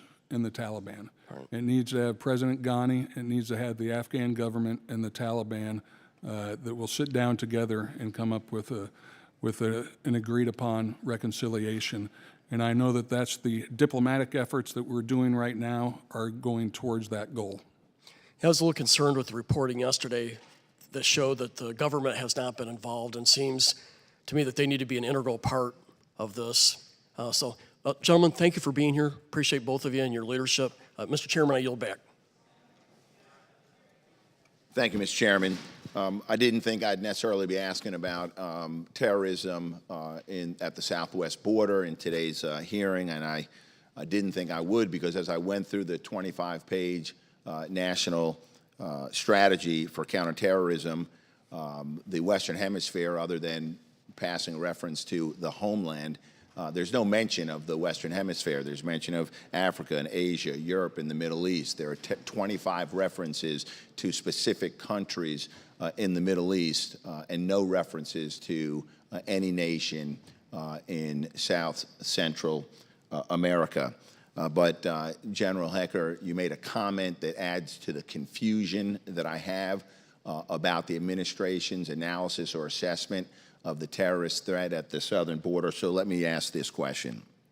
Maybe you can clarify. Early January, the press office in the White House said 4,000 known or suspected terrorists come into our country. Most vulnerable points of entry are at our southern border.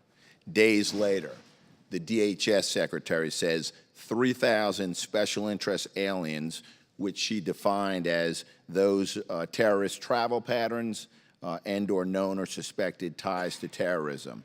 She says 3,000, and that we've seen a twofold or an increase at the southwest border.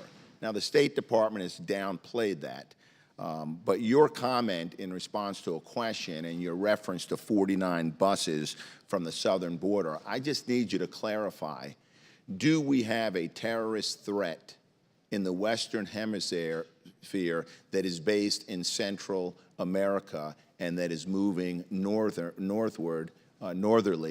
to our southwest border? I'm not aware of any terrorist threat on those 49 buses. And I didn't mean to imply that there's any terrorists on those 49 buses.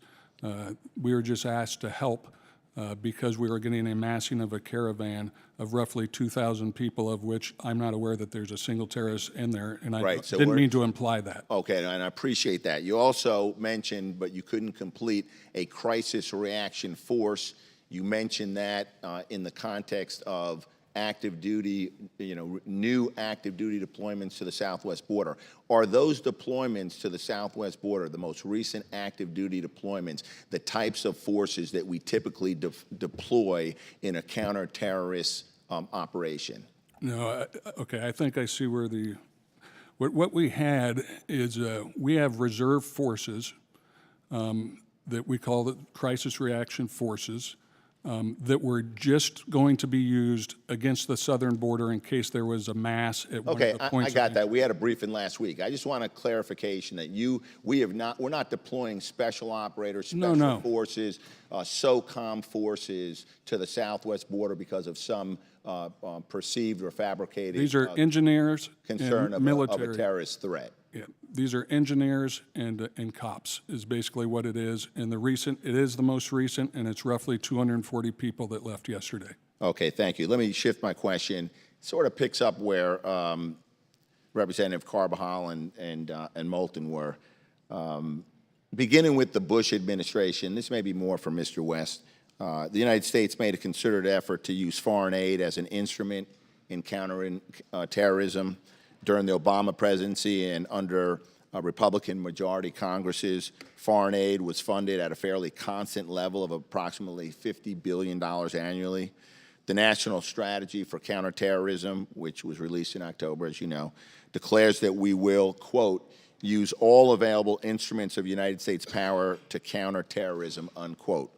Yet, President Trump's budget, his budgets in each of the last 2 years has reduced foreign aid by 25% each year, only to have it restored by Congress. Do you believe that reducing foreign aid by this amount supports our strategy of using all instruments available to the United States?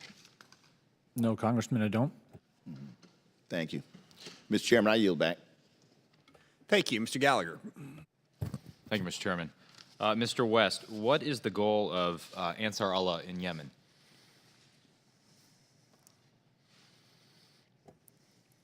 I think we should take that into a closed session, Congressman, if we may. I would submit that the organization's formal slogan, "Death to America, Death to Israel, Curse upon the Jews, Victory to Islam," gives us a sense of the general direction. If the U.S. withdrew its forces from Yemen, would it negatively impact the Saudi-led coalition's ability to defeat Ansar Allah? So I want to make clear that our counter-terror operations in Yemen are absolutely distinct from the Houthi-Saudi war. So what are our goals with respect to the Houthi movement and any Iranian presence in Yemen? So our counter-terror goals are distinct from the two actors you mentioned. Again, we in Yemen specifically and with limits target AQAP and the ISIS Yemen factions. In 2015, Houthi rebels obtained as many as 6 operational launchers and 33 Scud-B short-range ballistic missiles. Do you assess that the Houthis are working to acquire additional weapons such as anti-ship missiles from Iran? I don't have any information to indicate that, Congressman. If we were to withdraw any support to our regional partners from Yemen, would it, in your opinion, ease the ability of the Houthis to acquire additional advanced weapons in Yemen? It depends which troops, but broadly, yes, Congressman. In 2016, the Houthis fired at the USS Mason. Do you assess that the Houthis still have a desire to attack U.S. Navy or civilian ships in the area? That's an intelligence question, sir, and I don't have the answer to it.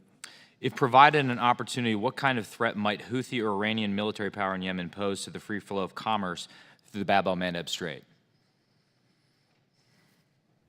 Sir, I believe that roughly 10 to 20% of global oil flows go through the state, perhaps a little more, so it's a key strategic choke point. Yeah. So I guess more broadly, I understand that our mission there, as you put it, is narrowly focused on Al-Qaeda in the Arabian Peninsula, other Sunni terrorist groups that might threaten our interest. Should we consider designating a group like Ansar Allah as a foreign terrorist organization? Sir, I think that's more appropriately taken on by the intelligence community just because I lack the underlying information to make that decision. And looking more broadly across the region, as you pursue your counterterrorism goals, would it be fair to say that ISIS is sort of your number one priority in the Middle East, or ISIS combined with Al-Qaeda and its adherents? How then do you assess Iranian terrorist proxies in the region? In other words, let me put it differently.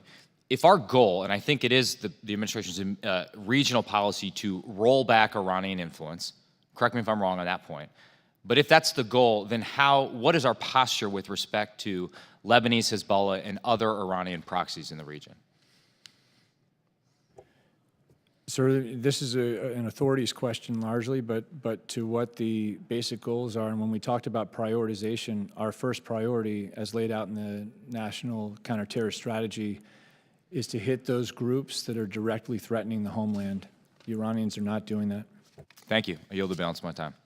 Thank you. If I could just a couple quick follow-ups there, because I think that's a real issue in Yemen. Long before the current Houthi uprising, we had an interest in Yemen because, well, Al-Qaeda in the Arabian Peninsula was present there, and as was mentioned in opening statements, tried to conduct attacks against the U.S. But would you consider the Houthis to be an aspiring transnational terrorist group, or are they more interested in what's going on in Yemen specifically and in their interests there? I mean, when you're looking at all these different threats, personally, it doesn't seem to me that that's what the Houthis are trying to do. Now, there is still Al-Qaeda in there, and I will emphasize that those of us who are concerned about the Saudi Arabia and UAE campaign against the Houthis have always been clear. We do not want to withdraw our effort to contain the terrorism threat coming out of Yemen. But the terrorism threat is not the same thing as what the Houthis are doing. Is that not correct? Not to say that there isn't a problem there, but the Houthis are not actually an aspiring transnational terrorist group, are they, in your estimation? Is that part of your planning, is considering that they might be planning those sorts of attacks? Sir, they are not. Okay. So I got Mr. Keating. Thank you, Mr. Chairman. Mr. West, your office has been tasked with the oversight of the U.S. Special Operations and Command, and you have the policy oversight over strategic capabilities and force transformation. One of our strongest tools I think that we have in combating terrorism is our civilian workforce. And could you share with us how involved they are with the Pentagon and the various combatant command J2s, and how mission critical these civilians are, and how often they're deployed in the zones, war zones? So the civilian-military partnership is crucial, and U.S. SOCOM, as you mentioned, and thank you for bringing it up, our special operations forces around the globe represent about 2 to 3% of the force, but have taken about 40% of the overall casualties in the last 2 years. But from what I've witnessed, sitting in the seat for about 14 months, the partnership with civilians is excellent, and there's a lot of intellectual firepower that comes in those ranks as well.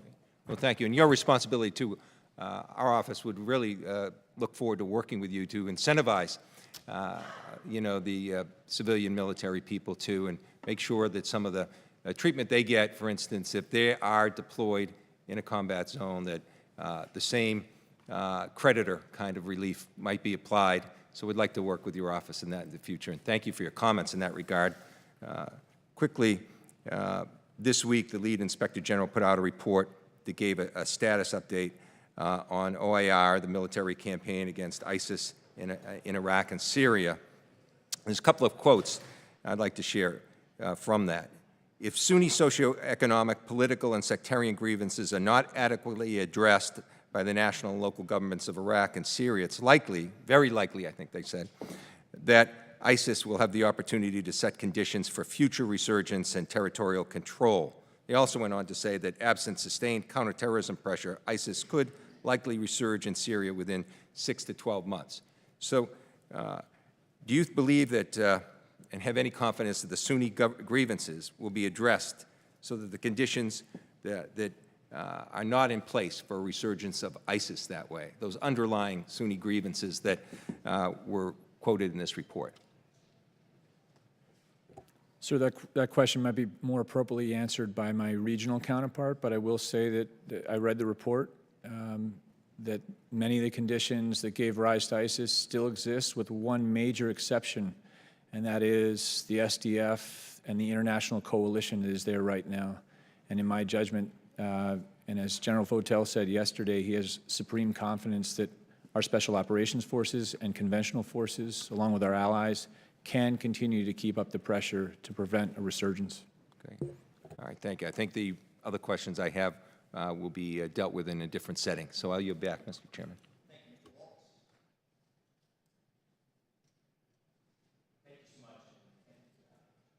There we go. Thanks so much for coming today.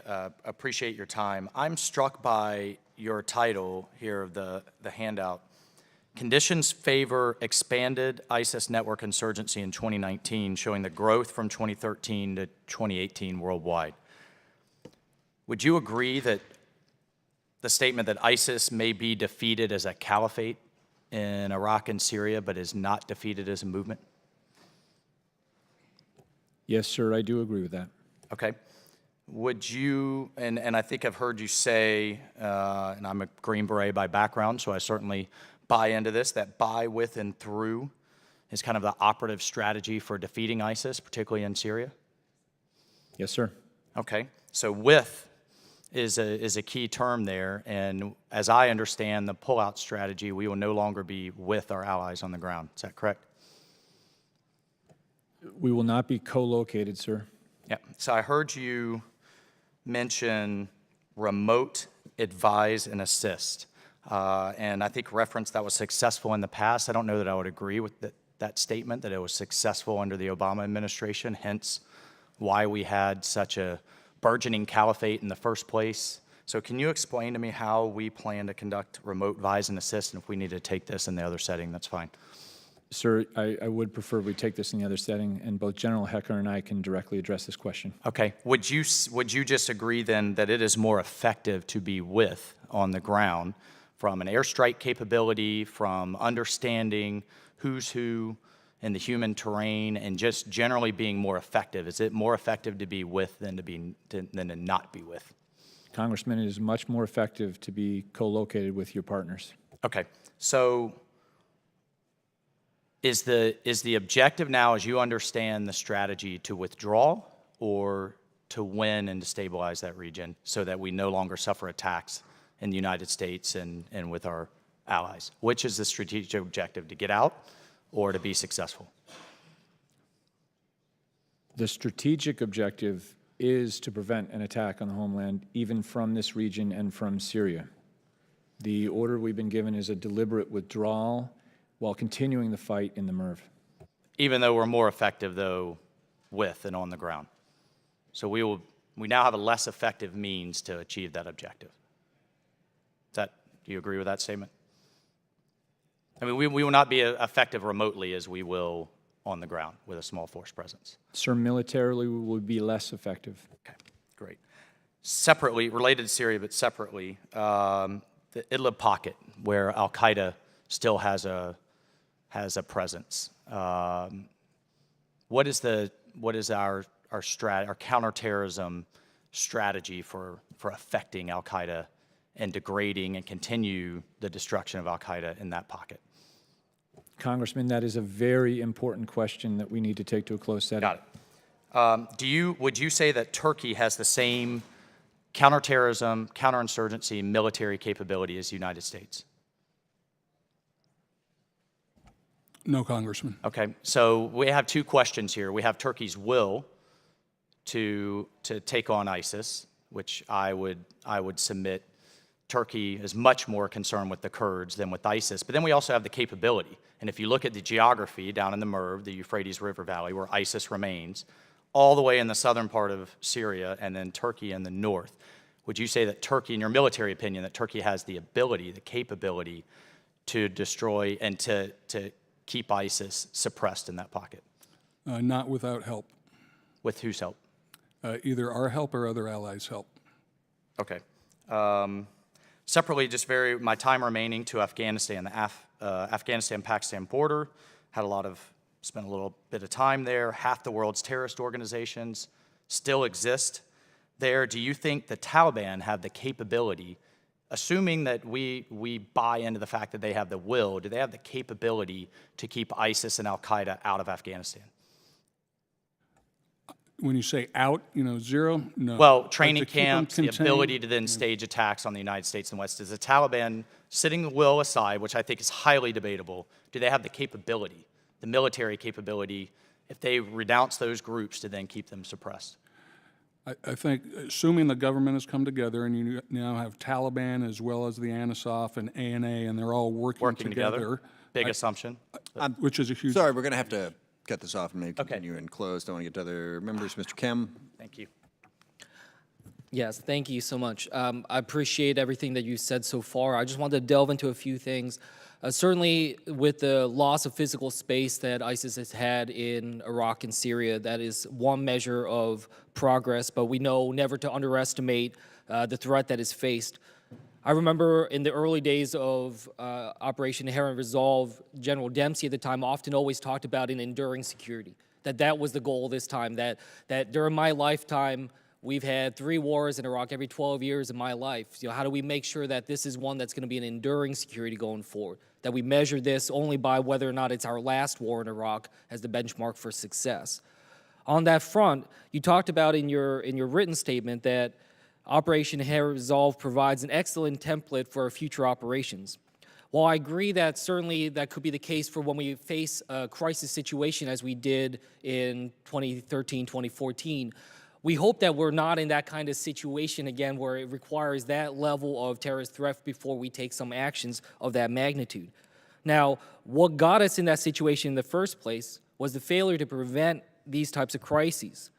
Now, what I saw was both the rapid rise of ISIS, but also the rapid attrition and degradation of the skills and capabilities of the Iraqi security forces from all levels, including some of the most high-performing elements like the Counterterrorism Service, the CTS. So while I certainly think the train, advise, assist mission that we've engaged in has been successful in bolstering up those capabilities, what I still don't understand is what is the long-term goal and what are we trying to get towards so that we can ensure that there's going to be an enduring security that doesn't require a constant train, advise, assist physical presence on the ground. So I wanted to ask, what are we doing differently this time? What does success look like for us when it comes to the train, advise, assist to make sure that those skills don't degrade and degrade?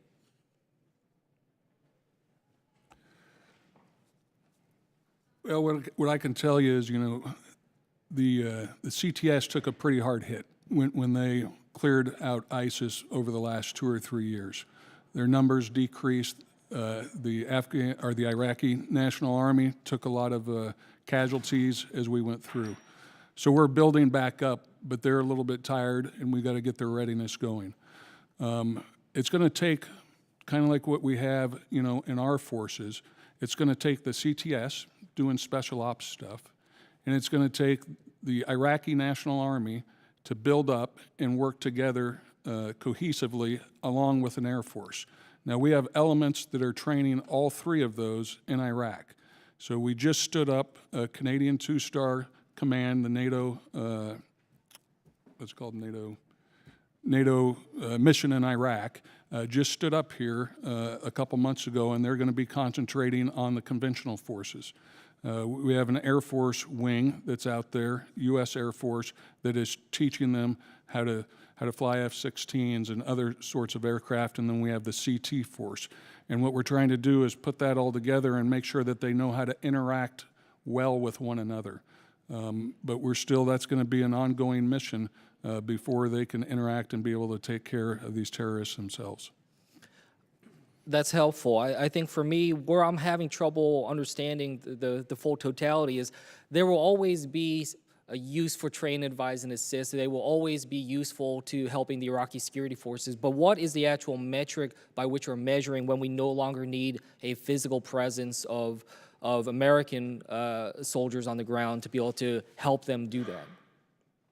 I think the metric is going to be when you have train, advise, assist, accompany. If you can get rid of the accompany and just do train, advise, assist, and then if you can get rid of the assist, i.e. the enablers, right, some of our ISR assets and stuff, and then you're just training, and then the obviously big metric is when you don't have to do any of it, and they can take care of this all by themselves. So I think you just kind of peel back the level of effort that we're participating in the CT mission. And as you peel that back, those are your metrics. That's helpful. I think just to conclude here, my concern here is that we've invested a significant amount in helping the Iraqi security forces, the CTS. When I see that these metrics weren't engaged in the way that you would just talk to me about on the Syria side, I worry about how we're going to be engaging on the Iraq side of the equation here.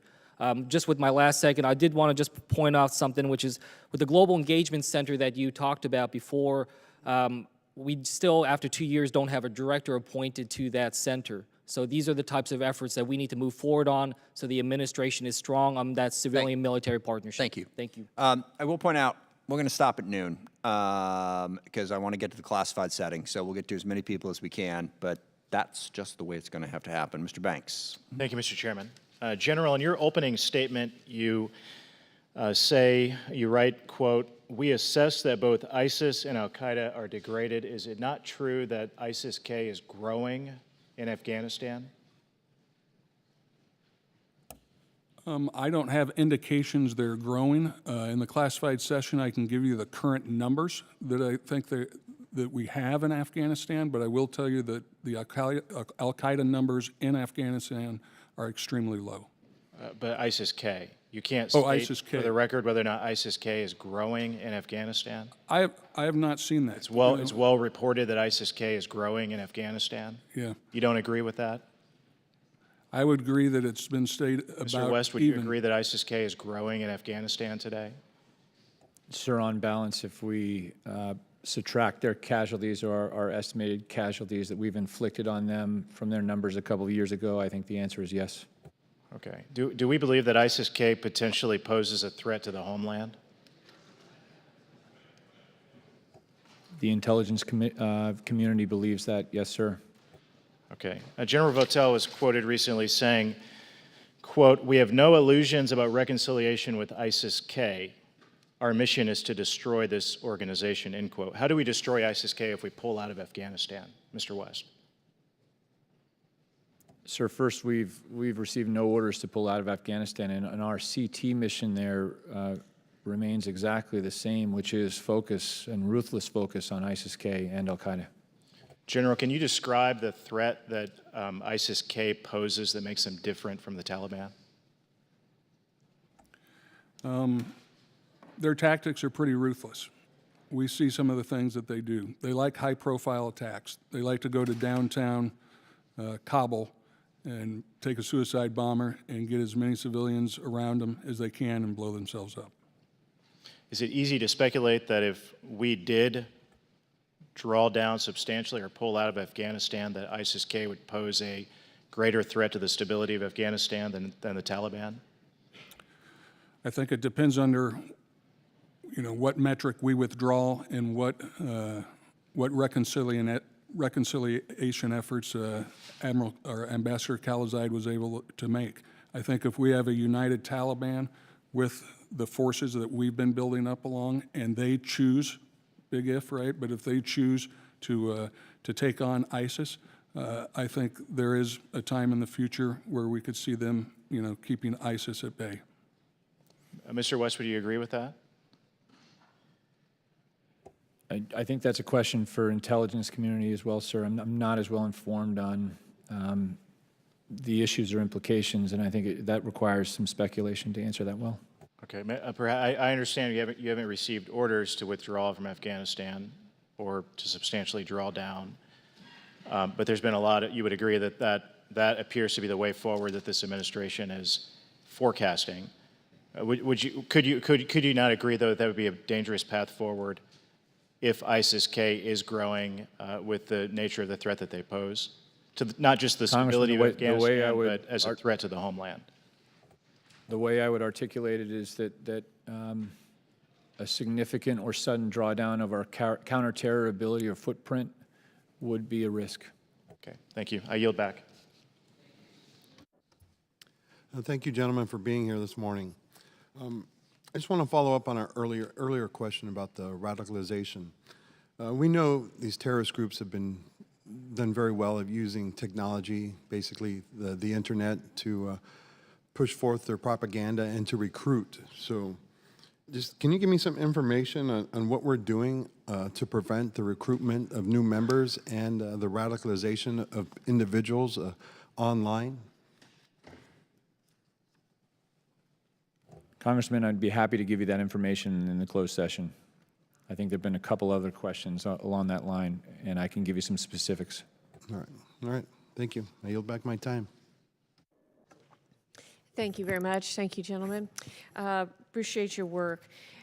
We know that we have had the degradation of ISIS in Syria and Iraq, and that is very encouraging. But as we have heard, that those ISIS fighters are going across the world.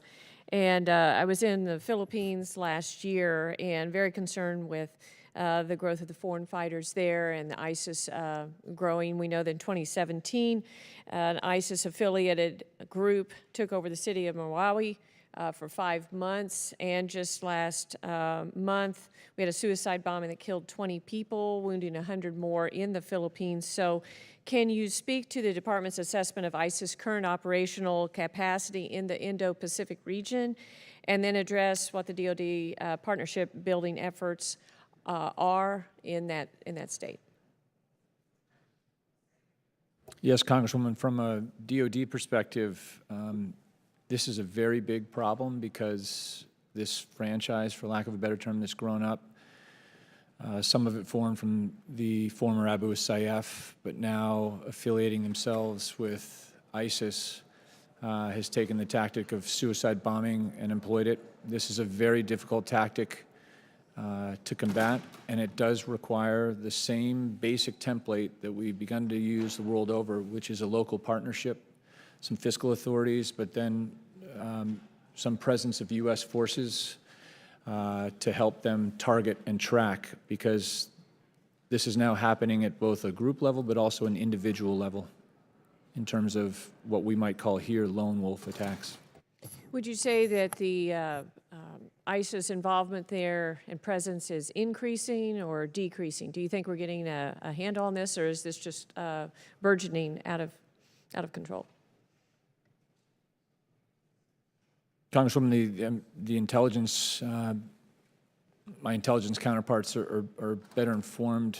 I would say we don't know whether we're at the outset of what will be a long-term trend in terms of the migration of this ideology and an end state where you have folks committing attacks on a regular basis. Okay, great. Just switching gears, ISIS grew due to very active recruitment efforts, which I'm looking forward to hearing what we're doing to counter some of the social media recruitment. But also there was a real problem at the beginning with financing. I believe the report that we were given $30 million a month in revenue ISIS was bringing in there initially, and now it's down to $1.2 million a month in 2018, if I read that right.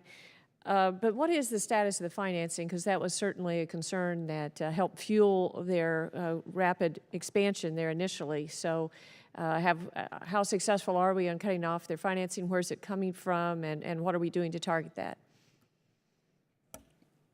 Congresswoman, are you particularly talking about the financing in the Philippines?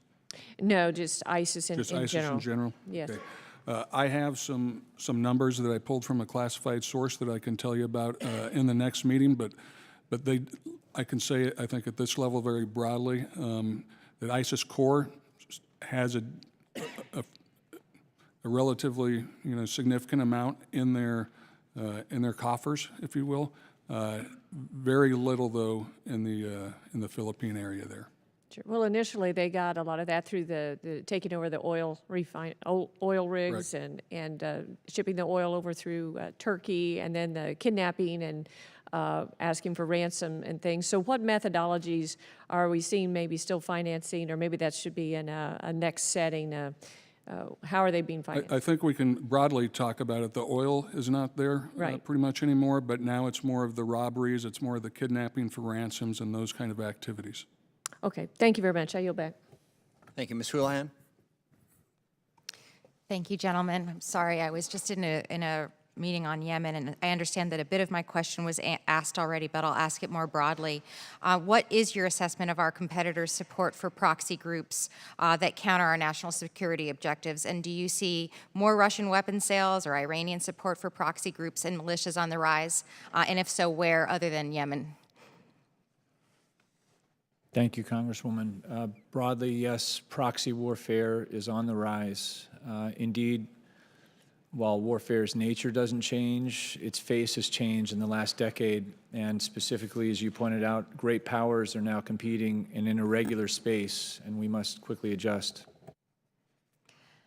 And my second question has to do with whether or not you see either a rise in competition or an increase in competition between Al-Qaeda and ISIS, and is that contributing in Africa to any sort of anxiety that you have that there will be an increased influence of groups like terrorist groups like ISIS and Al-Qaeda? Congresswoman, I do know that following the split in February of 14, I believe, from ISIS and Al-Qaeda in West Africa, as you point out, these groups of affiliations, we've had mergers and then splits. Stepping back, I'm not sure it matters much to us, except for the fact that we've got to carefully prioritize these threats and allocate the appropriate resources to them. What I mean by that is terrorists with local ambition or little capability do not deserve the same footprint or resources as those who've demonstrated the capability and will to strike the homeland. And do you think if we pull out in any sort of meaningful way from participating in Yemen that there will be sort of a vacuum created between any of those groups that will increase the competition and will allow for an increased threat in the terms of sort of terrorism from Al-Qaeda or ISIS?